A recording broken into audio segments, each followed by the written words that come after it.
جilberto يفاجئ الأهلي ويسخر من الزمالك بهذا التصريح المثير.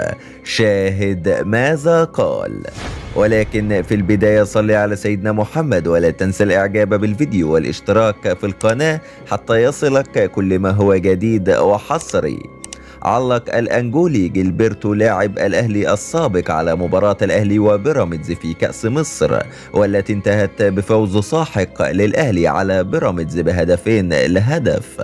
قال جilberto في تصريحات نقلها موقع سوكر سبورت الأنجولي: شاهدت مباراة الأهلي وبيراميدز في نهائي كأس مصر، وهذا نظرا لتعلقي الشديد بمباريات الأهلي في النهائيات. كنت أتابع المباراة وكأني عدت لاعبا في صفوف الأهلي من جديد. الأهلي قدم مباراة ممتازة في أرض الملعب. روح اللاعبين القتالية هي من حسمت الأمر في النهاية. وأضاف جilberto: كنت مندهش جدا من بعض ردود الأفعال من جماهير نادي الزمالك على موقع تويتر.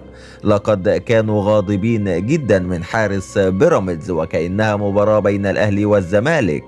المباراة كانت بين الأهلي وبيراميدز، لماذا يحدث هذا من بعض جماهير الزمالك ضد حارس بيراميدز؟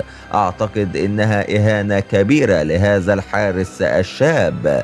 واختتم جilberto: لفت نظري لاعب الأهلي الجديد الذي يحمل القميص رقم 13. أعتقد إنه يدعى مروان عطية حسب قول المعلق المصري. إنه لاعب يحمل جميع خصائص الأهلي التي نعرفها.